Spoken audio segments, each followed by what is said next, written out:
మహిమ గడియలు అను మా ఆధ్యాత్మిక కార్యక్రమమునకు మిమ్మలను ప్రేమతో ఆహ్వానిస్తున్నాము. ఈ కార్యక్రమం ద్వారా మీరు స్వస్థత, విడుదల, రక్షణ పొందుతున్నారని విని మీతో కూడా కలిసి ఆనందిస్తూ ఉన్నాము. ఈరోజు వర్తమానము వినుటకు ముందు మీ పరిశుద్ధ బైబిల్ గ్రంథమును చేతితో ఎత్తిపట్టుకొని ఈ విశ్వాస ప్రకటన నాతో చెప్పండి. ఇది నా పరిశుద్ధ గ్రంథం, రెండంచుల ఖడ్గం, అపరంజి కంటే అమూల్యమైనది, విస్తారమైన మేలిమి బంగారు కంటే విలువైనది, తేనె కంటెను జుంటె తేనె దారుల కంటెను మధురమైనది, నా జీవిత నావకు దారి చూపే చుక్కాని, నా త్రోవకు వెలుగునిచ్చే దీపము.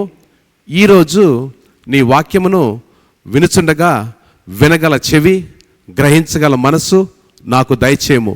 నీ వాక్యము ద్వారా స్వస్థత, విడుదల, రక్షణ, అభివృద్ధి, ఆశీర్వాదము కలుగునని నమ్ముచున్నాను.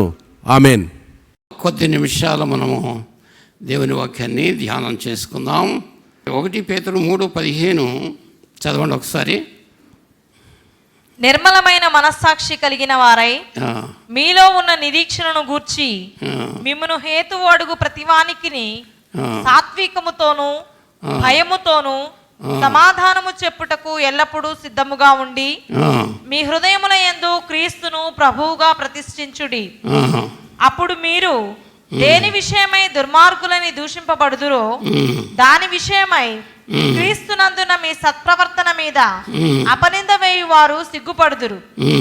దేవుని చిత్తం అలాగున్న ఎడల కీడు చేసి శ్రమపడుట కంటే మేలు చేసి శ్రమపడుటయే బహు మంచిది. పేతురు రాస్తున్న మాట, మనము జీవము కలిగిన దేవుణ్ణి ఆరాధన చేస్తున్నాం. ఎవరిని ఆరాధన చేస్తున్నాం? జీవము కలిగిన. మరి జీవము కలిగిన దేవుణ్ణి అని ఎందుకు అన్నాడు? అసలు జీవం అనే దానికి ఎందుకు తగిలించాడు? దేవుడు దేవుడు దేవుడు అనే పదం మనం చాలాసార్లు మన జీవితంలో వాడతాం. ఎక్కడ ఎవరికేం చూసినా సరే ఏమంటారు? దేవుడు దేవుడు అంటారు. కానీ దీనిలో ఏమంటాడో తెలుసా? జీవము కలిగిన దేవుడు. ఏ దేవుడు చెప్పండి? అంటే ఏంటంటే చూసే దేవుడు, వినే దేవుడు, మాట్లాడే దేవుడు, మన అవసరాలను తీర్చే దేవుడు. హల్లెలూయా. అయితే ఆయనలో జీవము లేకపోయినట్లయితే, దేవునిలో ఏమి లేకపోతే, జీవము లేకపోయినట్లయితే ఆయన మనకేం చేస్తాడు? ఏమీ చేయలేడు. కంఠ శోష. కానీ ఆ స్థితిలో నుంచి దేవుడు ఈ రోజున మన విడిపించి కనులారా ఆయన్ని చూడటానికి, చెవులారా ఆయన మాట వినడానికి, లేకపోతే ఆయన స్వరం వినడానికి, హృదయమునందు విశ్వసించి ఆయన సేవించడానికి ఎంత గొప్ప ధన్యత దేవుడు మన జీవితాల్లో మనకిచ్చాడు. మీరు ఆలోచించారా ఎప్పుడైనా? హల్లెలూయా. అందుకని ఎవరు ధన్యులండి? యెహోవా దేవుడు కాగల మనుషులు ధన్యులు. హల్లెలూయా, హల్లెలూయా. ప్రపంచంలో ఎన్నో ధన్యతలు ఉన్నాయి, కానీ ఈ రోజున మనకున్న గొప్ప ధన్యత ఇంకేంటి బాబు? ఇంత పలుకుబడి ఉంది, ఇంత కీర్తి ఉంది. ఇవన్నీ నామకార్థమైనవి, తాత్కాలికమైనవి. ఇవి శాశ్వతమైనవి కావు. శాశ్వతమైనది ఒక్కటే. అది జీవము కలిగిన దేవుణ్ణి మన జీవితంలో దేవుడుగా ఎంచుకొని ఆరాధన చేసినప్పుడు ఆ ధన్యతకు మించిన ధన్యత ఈ ప్రపంచంలో ఏమీ లేదండి. అందుకని పేతురు భక్తుడు రాస్తున్న మాట మనం జ్ఞాపకం చేసుకున్నట్టయితే మరొకసారి చదవమ మాట. నిర్మలమైన మనస్సాక్షి కలిగిన వారై. ఆమేన్. మనస్సాక్షి, నిర్మలమైన మనస్సాక్షి. మన మనస్సాక్షి క్రీస్తు రక్తము చేత శుద్ధి చేయబడిన మనస్సాక్షి. మనము జీవితమే క్రీస్తు రక్తములో కడగబడిన జీవితము. ఈ ప్రపంచంలో ఎవ్వరూ చేయలేనంతగా త్యాగము చేసి మన కోసం ఆఖరి రక్త బిందువు వరకు చెల్లించి, వెల చెల్లించి, ఆ రక్తము చెందించి, ఆ రక్తములో మనని కడిగాడు. హల్లెలూయా. పాప మాలిన్యము మన జీవితంలో ఉన్నప్పుడు ఆ పాప మాలిన్యములో నుంచి మనని ఆయన రక్తముతో కడిగి శుద్ధి చేసి పరిశుద్ధులుగా చేశాడు. హల్లెలూయా. అందరూ దేవుని స్తుతిద్దామా? ఆమేన్. అంటే దేవుని పరిశుద్ధులు అన్నప్పుడు సాతాను గడగడ గడగడ ఉనిగిపోతుందండి. ఎందుకని? దేవుని రక్తములో కడగబడిన వాళ్ళంటే ఎవరైనా సరే ఈ లోకములో ఏ సాతాను మనం ముట్టలేదు, మనం సమీపించలేదు. యేసు రక్తము సమస్త సాతాను కార్యములను లయము చేస్తుంది. యేసు రక్తము సమస్త సాతాను కార్యములను కాల్చివేస్తుంది. హల్లెలూయా. అందుకని ఎప్పుడైనా సరే సాతాను వల్ల కలిగే తొందరలు జీవితంలో ఏది కలిగినప్పటికి కూడా ఏదో ప్రశ్న మన ముందు ఉత్పన్నమవుతూనే ఉంటుంది. ఎందుకంటే కొంతమంది ఏంటంటే విమర్శించడానికి ప్రశ్నిస్తారు, కొంతమంది రాళ్ళు వేయడానికి ప్రశ్నిస్తారు, కొంతమంది అమాయకంగా తెలుసుకొనడానికి ఏమిటి మీ నిరీక్షణ ఏమిటి, మీ విశ్వాసం ఏంటి, మీ పరుగు ఏమిటి, మీ గమ్యం ఎక్కడికి అని కొంతమంది మన ప్రశ్నిస్తూనే ఉంటారు. వాళ్ళ ప్రశ్న తప్పని దాన్ని అనకూడదు, కానీ వాళ్ళు ఏ ప్రశ్న వేసినా ఏ మనస్సుతో వారు ప్రశ్నించినా సరే ఆ ప్రశ్నకి ఎలా సమాధానం చెప్పాలి? ఎలాగండి? సాత్వికముతో. సాత్వికము. ఎలాగండి? సాత్వికము. వినయ మనస్సు కలిగిన వారమై విధేయతతో మన ఎవరైనా ప్రశ్నించినప్పుడు, మన ఎవరితో మాట్లాడుతూ ఉన్నప్పుడు విధేయతతో మనం తగ్గించుకొని ఆ ప్రశ్నకి సమాధానం చెప్పాలి. కానీ ఆ ప్రశ్న వచ్చినప్పుడు అప్పా నీకు చెప్పేదేంటి, ఇప్పుడు ఎలా ఉంటుంది చెప్పండి? శూలముతో గుండెల్లో పొడిచినట్టుగా ఉంటుంది. కానీ దేవుని వాక్యము తేనె కంటే, జుంటె తేనె ధారల కంటే మధురమైనది. ఆ మధురమైన వాక్కుని సాత్వికముతో దీన మనస్సుతో ఆ మధురమైన వాక్కుకు నీవు సమాధానం చెబితే ఎదడి హృదయాలు ఏమవుతాయి చెప్పండి? కరిగిపోతాయి. మన జీవితంలో మన మాట ఎదటి హృదయాలని తాకాలి. ఎదటి హృదయాల్లో ఉన్న కాఠిన్యమును తొలగించాలి. ఏముందండి ఎదటి హృదయాల్లో? కాఠిన్యము తొలగించాలి. నేను ఎలా మాట్లాడుతున్నాను, వాళ్ళు ఇంత ప్రేమగా మాట్లాడుతున్నారే, మా మీద ఇంత కనికరం చూపిస్తున్నారేంటి, ఇంత చక్కగా మాట్లాడుతున్నారే.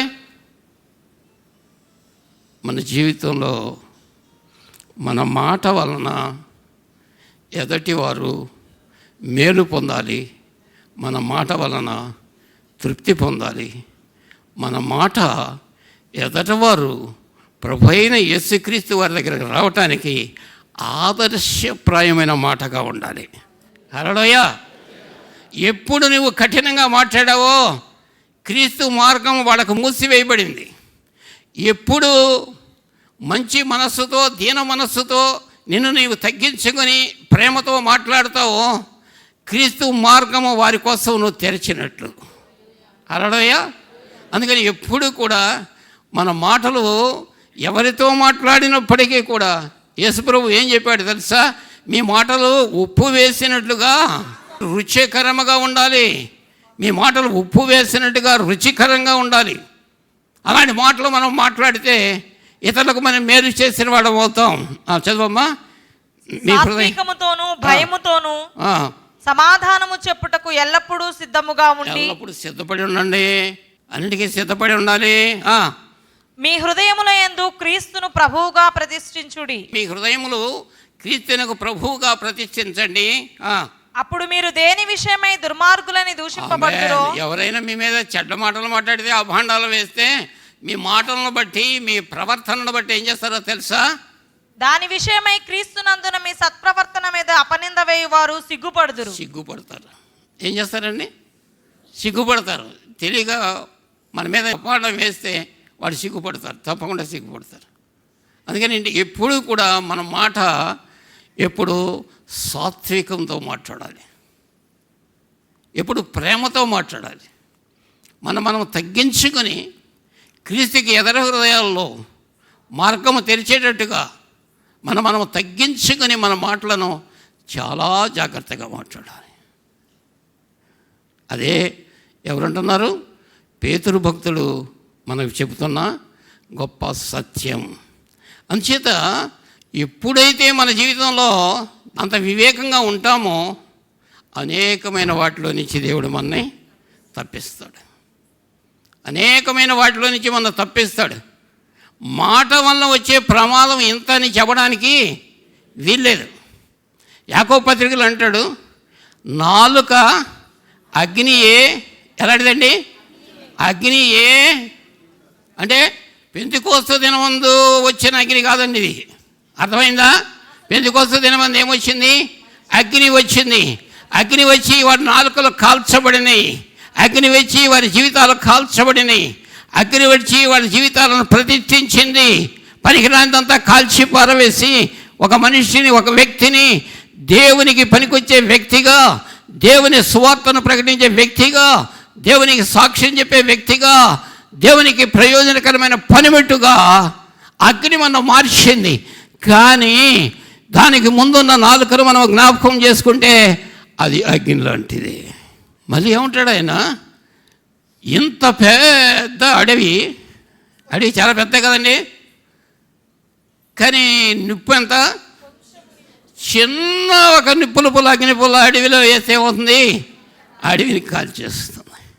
ఆ నాలుక అంత భయంకరమైనది. అందుచేత ఈ నాలుకను మనము స్వాధీనములో ఉంచుకోవాలి. ఎలా ఉంచుకోవాలండి? స్వాధీనములో ఉంచుకోవాలి. ఈ నాలుకను మనం స్వాధీనంలో ఉంచుకుంటే ఈ నాలుక వలన అనేకమైన విజయాలను మనం సంపాదించవచ్చు. ఈ నాలుకను మనం స్వాధీనంలో ఉంచుకోకపోతే ఈ నాలుక రోజు తంటా తెచ్చిపెడుతుంది, తెచ్చిపెడుతుంది, రోజు ఏదో ఒక సమస్య తీసుకొస్తుంది. అందుకని ఎప్పుడు కూడా మనము ఇతరులకు సమాధానం చెప్పడానికి తగిన సిద్ధ మనస్సు కలిగిన వారే ఉండాలి. మొట్టమొదటి అక్కడ ఆరంభించండి మీ పరిచర్యని, మీ జీవిత పరిచర్యని అక్కడ ఆరంభించండి. ఇతరులతో మాట్లాడుతున్నప్పుడు మాట్లాడే దగ్గర ఆరంభించండి. ఈనాడు ఎందుకు కలుగుతున్నాయి అనేకమైన శోధనలు? ఎందుకు కలుగుతున్నాయి? కుటుంబాల విభేదాలు, ఒకరికొకరి మధ్యలో కలహాలు ఎందుకు కలుగుతున్నాయి అని ఆలోచించి చూస్తే అలాంటి దీన మనసు లేకపోవడం వల్ల, రెండవది ఏంటంటే ఒకరికంటే మేము ఒకరు గొప్పవారం అని చెప్పి తలంచడం వల్ల కలహాలు ఏమవుతున్నాయి? పెద్దవి అయిపోతున్నాయి. కలహాలు పెద్దవి అయిపోయినాయి. అందుకని నోటినిచ్చిన దేవుడు ఈ నోటిని ఎలా కాపాడుకోవాలో ఆయన చక్కగా చెప్పాడు. కాపాడుకోకపోతే విస్తారమైన దోషం చేస్తాం. మాటల్లో దోషం, చూపుల్లో దోషం, ప్రవర్తనలో దోషం, అనేకమైన దోషాలు మనం పట్టుకుని వెంబడిస్తూ ఉంటాయి. అయితే మనము అన్యజనులము కాదు, దేవుని ఎరగని ప్రజలం కాము. ఈరోజు మనం దేవుని ఎరిగిన ప్రజలం, దేవునితో సహవాసం చేస్తున్న ప్రజలం. ఎందుకంటే మన మాట ఎలా ఉండాలి? నీవెవరితో మాట్లాడినప్పుడు కూడా నీ సంభాషణ ఉప్పు ఏంటండి? ఉప్పు వేసినట్టు రుచికరంగా ఉన్నప్పుడు ఏమనిపిస్తుంది? మళ్ళీ చెప్పండి, ఇంకోసారి చెప్పండి. మీ సంభాషణ బాగుందండి, నీ మాట తీరు బాగుందండి, మీ ప్రేమించిన ప్రేమ చాలా బాగుందండి, మీ నుంచి కొన్ని సంగతులు నేను నేర్చుకోవాలి, వినాలి అని నా మనసులో కుతూహలముగా ఉందని ఎదట మనిషి నిన్ను అడిగి వెంబడించి తెలుసుకుంటాడు. కరుకుగా మాట్లాడితే మళ్ళీ నీ దగ్గరకు రాడు, నీ ముఖం చూడడం. మృదువుగా మాట్లాడితే ఎదటి వాడు ఎంత కోపములో ఉన్నా సరే మృదువైన మాట కోపమును చల్లారుస్తుంది. మృదువుగా మాట్లాడు. ఎవరైనా నీ మీద దూషణగా మాట్లాడినా సరే, తిరుగుబడి మాట్లాడినా సరే, నేరం మోపి మాట్లాడినా సరే, నీ మీద ఏదో ఒకటి చెడ్డ భావం మోపినా సరే, నువ్వు మాట్లాడవలసిన మాట ఎలా ఉండాలంటే మృదువుగా ఉండాలి. హల్లెలూయా. అందుకనే మన ప్రభువు సాత్వికుడు, మన ప్రభువు దీన మనస్సు కలిగిన వాడు. ఆయన దగ్గరికి వెళ్ళి ఆయన దగ్గర మనం నేర్చుకుంటే ఆయన మాటలు ఎలా మాట్లాడాడో మనం కూడా మన జీవితంలో అలాంటి మాటలను మనం నేర్చుకుంటాం మాత్రమే కాదు, ఎలా మాట్లాడాలో నేర్చుకున్న యేసు ప్రభు దగ్గరికి వెళితే ఆయన మాటలు విన్నవారు ఆశ్చర్యపోతున్నారు. ఈయన ఎలాంటివాడు, ఈయన మాటలు ఎంత ఆకర్షణీయంగా ఉన్నాయో, ఈ మాటలు ఎంత మృదు మధురంగా ఉన్నాయో, ఆయన మాటల్లో ఎంత సాత్వికం ఉట్టిపడుతుందో, ఆయన మాటల్లో ఎంత దీన మనస్సు కనబడుతుందో. అందుకని మృదువైన మాట కోపమును చల్లార్చు. అందుకని ఎప్పుడూ కూడా కరుకుగా మాట్లాడటానికి, దురుసుగా మాట్లాడటానికి, పొగరగా మాట్లాడటానికి మీ మనస్సులో మీరు అధికారము ఇవ్వద్దు. ఎందుకంటే మీ హృదయములు ఎవరికి ప్రతిష్ఠించాము? దేవునికి ప్రతిష్ఠించాం కనుక ఎవరున్నారు హృదయంలో? దేవుడు ఉన్నాడు. అంతే. దేవుడున్న హృదయం ఎలా ఉంటుంది? మృదువుగా ఉంటుంది. దేవుడున్న హృదయం ఎలా ఉంటుందో తెలుసా? యథార్థంగా ఉంటుంది. దేవుడున్న హృదయం ఎలా ఉంటుందో తెలుసా? పవిత్రంగా ఉంటుంది. అని మన భక్తి యొక్క సారాంశం అదే. మన భక్తి యొక్క సారాంశం అదే. అందుకని ఒకరితో ఒకరు మాట్లాడుతున్నప్పటికీ కూడా మన సంభాషణ ఎలా ఉండాలంటే చాలా పవిత్రమైన హృదయంతో, మంచి మనస్సాక్షితో మనం ఇతరులతో మాట్లాడాలి. ఒకవేళ ఇద్దరు వ్యక్తులను నేను ఇప్పుడు మీకు జ్ఞాపకం చేయబోతున్నాను. మొదటి సమూయేలు గ్రంథంలో 25వ అధ్యాయం 10వ వచనం చదవండి. నాబాలు దావీదు ఎవడు, యెషయి కుమారుడెవడు, తమ యజమానులను విడిచి పారిపోయిన దాసులు ఇప్పుడు అనేకులున్నారు. నేను సంపాదించుకున్న అన్నపానములను నా గొర్రెల బొచ్చు కత్తిరించు వారి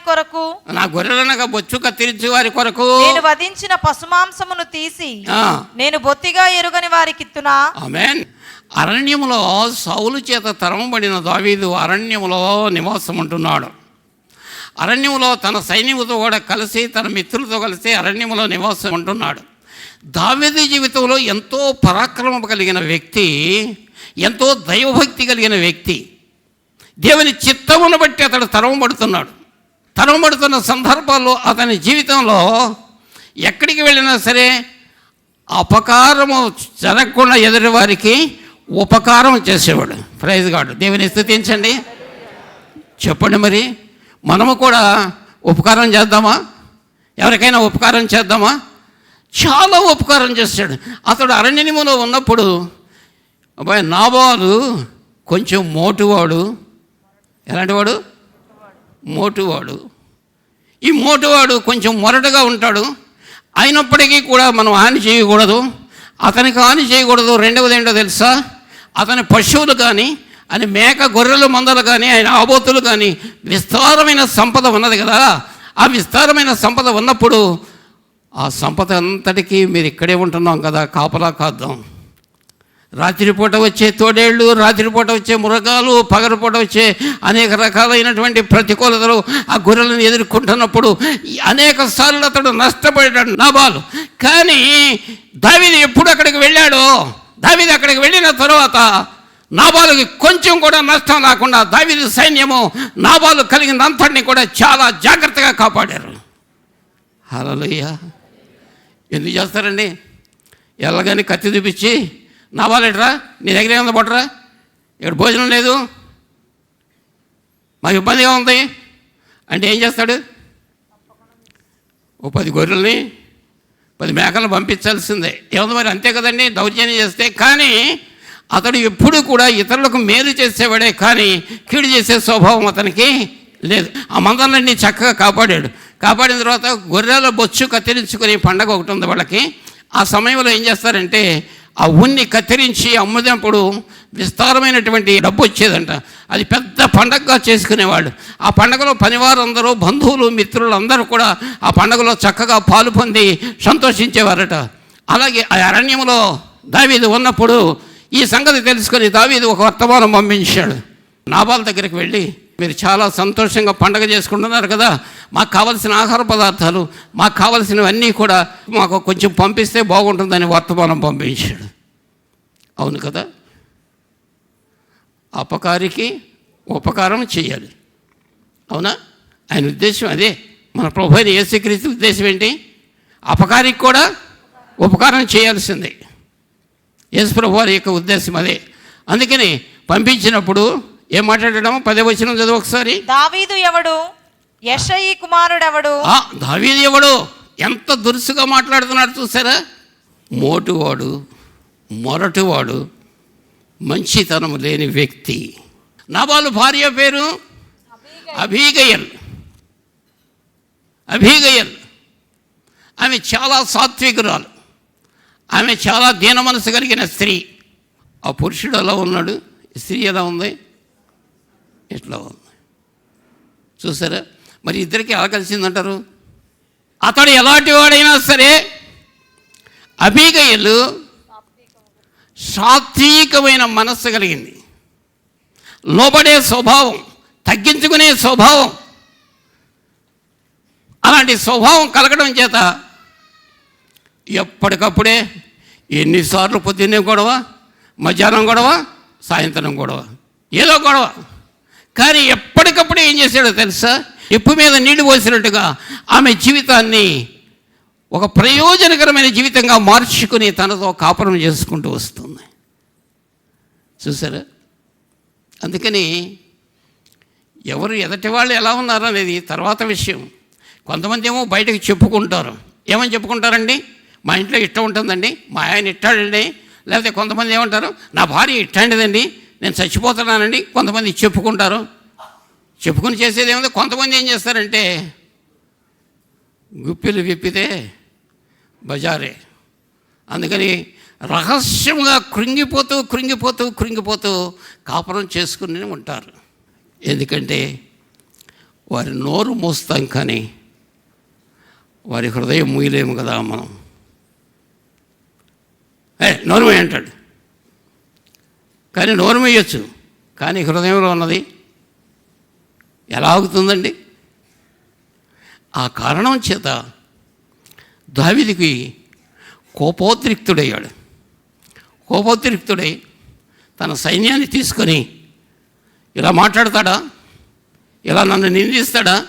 ఇంత ఉపకారం నేను చేస్తే అడవిలో ఉన్నప్పుడు నాకు అపకారం చేస్తాడా?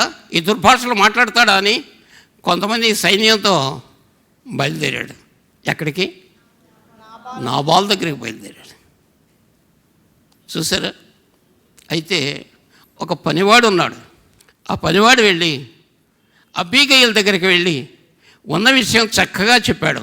అమ్మా, దావీదు గారు ఇలా వర్తమానం పంపించారు, అయితే నాబాలు గారు ఇంత మోటుగా సమాధానం చెప్పారు, ఇంత ప్రతికూలంగా మాట్లాడాడు, అందుకని దావీదు గారి హృదయం మండిపోతాయింది.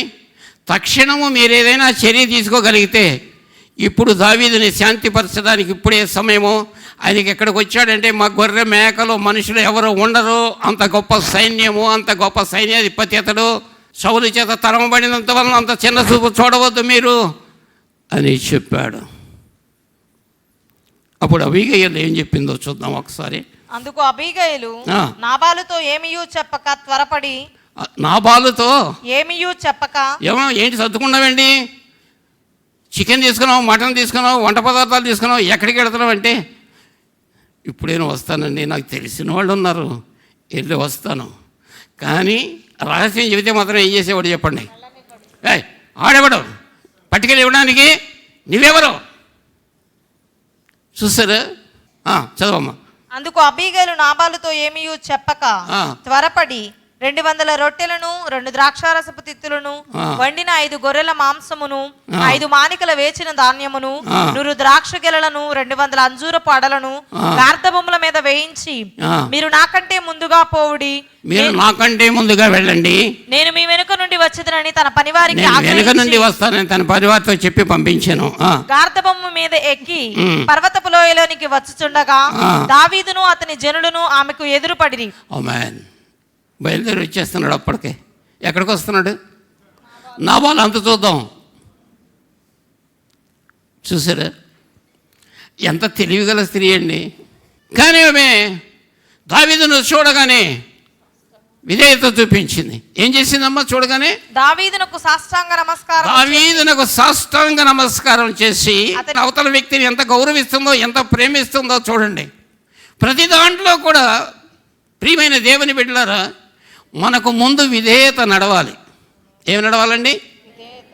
తనకు విధేయులైన పిల్లలు కావాలని దేవుడు కోరుకుంటున్నాడు. మనమందరం శత్రువుల విషయంలో కానీ, స్నేహితుల విషయంలో కానీ, కుటుంబం విషయంలో కానీ, ఇరుగుపోరు వారి విషయంలో కానీ, మనం చేస్తున్న వర్తకము, మనం చేస్తున్న వ్యాపారము, మనం చేస్తున్న ఏ పనైనా సరే, ప్రతి పనిలో కూడా మనం ఏం చూపించాలి?